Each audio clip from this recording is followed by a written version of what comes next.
स्वामी जी महाराज दे रहे थे। आपने अध्यक्षीय आज के समारोह के अध्यक्षीय प्रवचन में माता के रूप में कौन है शुभचिंतक, अपनी शुभचिंतका के रूप में मां शुभचिंतन कर सकती है, लेकिन शुभचिंतन के साथ शुभ की व्यवस्था नहीं दे सकती, और व्यवस्था दे भी सकती है तो वह कहीं सीमित हो सकती है, उसकी मर्यादा हो सकती है। जिसका सौंदर्य अक्षुण्ण हो और जिसकी समृद्धि भी अक्षुण्ण हो, वही आपको सौंदर्य दे सकती है और वही आपको समृद्धि भी दे सकती है। इसी संदर्भ में कहूंगा, देवी भागवत में जब ध्यान का पहला श्लोक देखा तो त्रिपुर सुंदरी का ही श्लोक है। सर्व चैतन्य रूपाम ताम आद्याम विद्याम च धीमहि बुद्धिम यानः प्रचोदयात्। ये श्रीमद् देवी भागवत का मंगलाचरण का मंत्र है। इसी के साथ श्रीमद् देवी भागवत का प्रारंभ है, लेकिन प्रारंभ करने से पहले जो ध्यान का श्लोक है वह यही है जो श्री चक्र में स्थित श्री चक्र की नायिका महाशक्ति भगवती त्रिपुर सुंदरी है। बालार्का युततेजशं त्रिनयनां रक्तांबरोल्लासिनीं नानालंकृति राजमान वपुषं बालोदुराक्षेखरां हस्तै ऋक्षुधनु श्रणिं सुमसरं पाशं मुदा बिभ्रतीं श्रीचक्रस्थित सुंदरीं त्रिजगतां आधारभूतां भजे। आपको अपने आप में एक अच्छे श्रोता की पात्रता देने के लिए हमारे परम आत्मीय श्रीमन महामंडलेश्वर स्वामी अर्जुनपुरी जी ने एक सूचना दी, संदेश दिया। परम श्रद्धेय महाराज श्री स्वामी जी महाराज ने श्रद्धेय नाम लेने में संकोच होता है। आप सबसे वरिष्ठ हैं, समादरणीय, सर्वजन समादरणीय। ऐसे आपको एक अपने बीच महाविभूति के रूप में देखते हुए हम हृदय से आपके प्रति आदर रखते हैं, श्रद्धा रखते हैं। नाम लेने में संकोच होता है। स्वामी जी की श्रीमन महामंडलेश्वर स्वामी अर्जुनपुरी जी महाराज की बातों की पुष्टि की। देखो, घर में भी आप साधना कर सकते हैं, लेकिन घर की दीवारें भी विविध प्रकार की विचार तरंगों से भरी हुई हैं। हमारे चिंतन का सूक्ष्म प्रभाव दीवालों में भी बैठा हुआ होता है, यह हम सब अनुभव करते हैं। जिस भूमि में साधना हो और जिस भूमि की साधना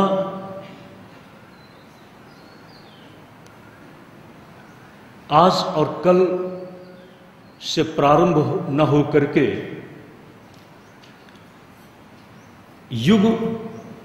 युगांतर से चली आ रही हो, ऐसी इस पुण्य भूमि में आकर आप अपने आप को सजगता के साथ, सतर्कता के साथ पात्र बना लें।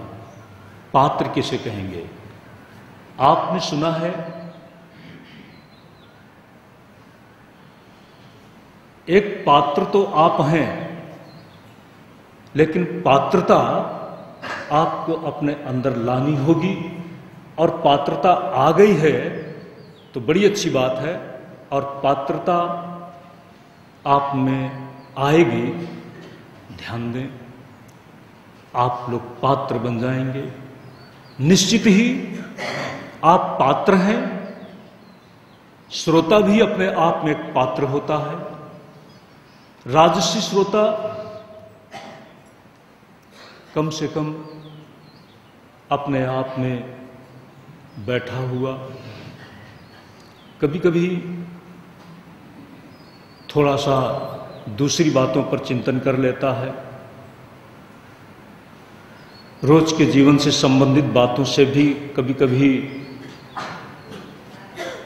अपने आप को जोड़ लेता है। तामसी श्रोता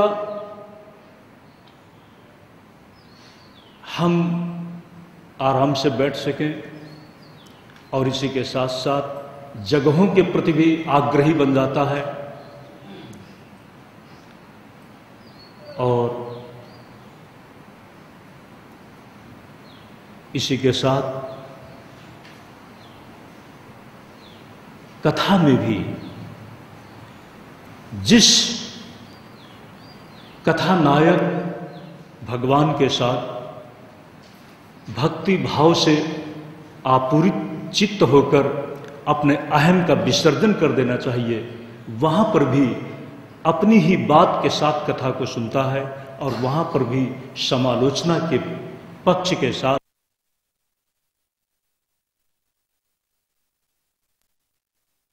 कथा के सूत्रों पर चिंतन करता है। तुलनात्मक ढंग से कथा के मर्म को अपने ही स्तर से देखता है, वह तामसी श्रोता होगा।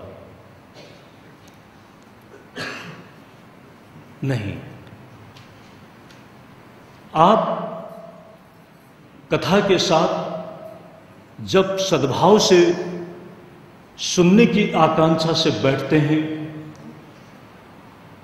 तो सात्विक श्रोता के रूप में आप आए, यहां आए, अपने अपने घरों से आए, निश्चित ही आप अपने उस स्तर से और आगे बढ़ेंगे और कथा का जो कथ्य विषय है वह है यहां पर वह शक्ति, महाशक्ति। और जब आप उस पात्रता में होंगे तो श्रीमद् भागवत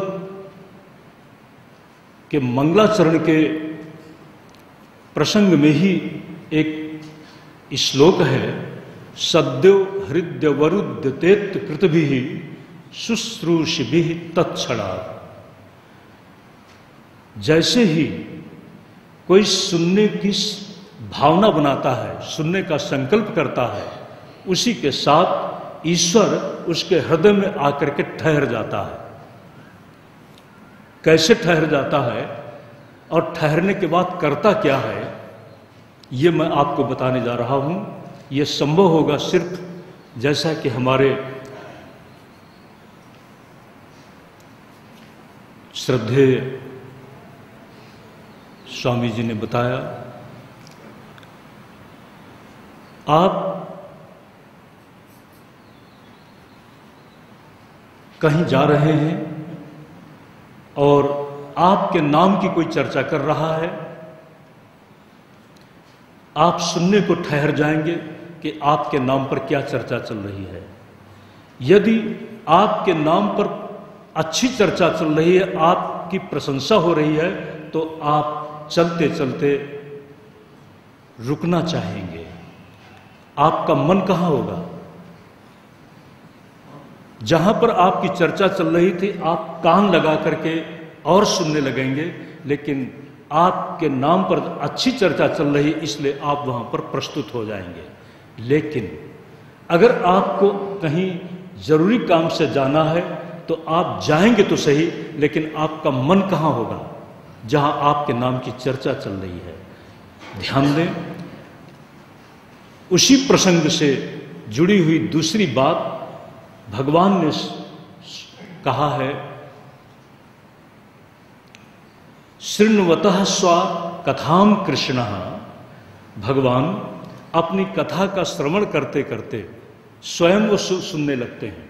जिस तरह से आप अपने चरित्र की, सच्चरित्र की प्रशंसात्मक बात को सुनने को तत्पर हो जाते हैं, वहाँ पर ठहर जाते हैं, उसी तरह से वो परमात्मा उसी समय आपके हृदय में आबद्ध हो जाता है जब आप कथा सुनने के लिए भाव बनाते हैं, संकल्प करते हैं। और जब वह ठहर जाता है, प्रविष्टः कर्णरंध्रेण, कान के माध्यम से आपके अंदर प्रवेश करके आपके समस्त दोषों को दूर कर डालता है। एक पात्रता आपने अपने अंदर पैदा की, स्थिरता की, सात्विकता की, और दूसरी पात्रता आपको भक्ति के भाव से आत्मसात करने के लिए वह स्वयं घटित कर देता है। यह है कथा का मर्म। इस कथा के मर्म को आप आत्मसात कर सकें, इसलिए आप निश्चित ही सुपात्र अपने आप को बनाएंगे और उस सुपात्रता में निश्चित ही कथा आपके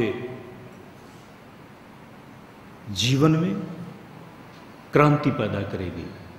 श्रीमद् भागवत की कथा और श्रीमद् देवी भागवत कथा दोनों ही बहुत समान शब्दावली के साथ देखी सुनी जाती हैं, किंतु दोनों में थोड़ा फर्क है।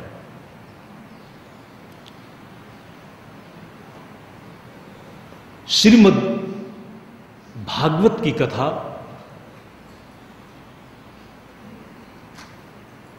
महाराजा परीक्षित जहां पर उनके सामने मृत्यु सुनिश्चित है, हमारे आप के साथ मृत्यु निश्चित तो है, लेकिन कब ये निश्चित नहीं है। परीक्षित के सामने एक निश्चित दिवस है, निश्चित गणना है कि इसके साथ मृत्यु है। हमारे आप के साथ मृत्यु तो है, लेकिन निश्चित नहीं है। इसलिए हम निश्चिंत हैं। लेकिन एक बात आपसे बात करेंगे, परीक्षित को जो साप मिला है, साप में इतनी शक्ति है कि न उसके बाद मृत्यु हो सकती है और न उसके पहले मृत्यु हो सकती है। लेकिन हमारे आपके सामने ये बात नहीं है। उस ऋषि कुमार के वाक्य में इतनी शक्ति थी कि उस बात को कोई टाल नहीं सकता था। साधना और तपस्या से जिसका अंतःकरण पवित्र हो चुका है, भगवान भी, ईश्वर भी उसके शब्दों का कभी कभी अनुसरण करते हुए देखा गया है। वह विधान को भी कभी कभी पलटने की क्षमता रखता है, या ये भी कह सकते हैं विधान जो हमें पता नहीं है उसको वह अभिव्यक्त कर देता है। हमारे सामने, हमारे आपके सामने मृत्यु तो है, लेकिन कब ये पता नहीं है। हम और भी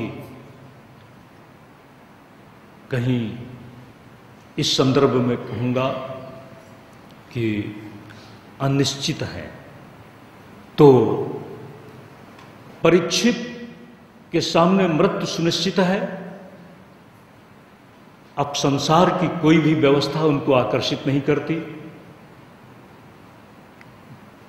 एकमात्र उनके लिए प्रश्न है, मेरी सद्गति कैसे हो। जीवन में निश्चित ही कुछ ऐसा भी घटित हुआ है जो नहीं होना चाहिए था। आप किसी को थप्पड़ मार दें या आपको कोई थप्पड़ मार दे, थप्पड़ आपको कोई मारने से थोड़ी देर के लिए पीड़ा दे सकता है, लेकिन उस पीड़ा को और उस थप्पड़ लगने के अपमान को आप भूल भी सकते हैं। लेकिन ध्यान रखना, जिस दिन आप थप्पड़ लगाते हैं, आपके द्वारा लगाया गया थप्पड़ आपको ज्यादा परेशान करेगा। आप ध्यान में बैठिए, ध्यान नहीं लगेगा। थप्पड़ आपको लगाया गया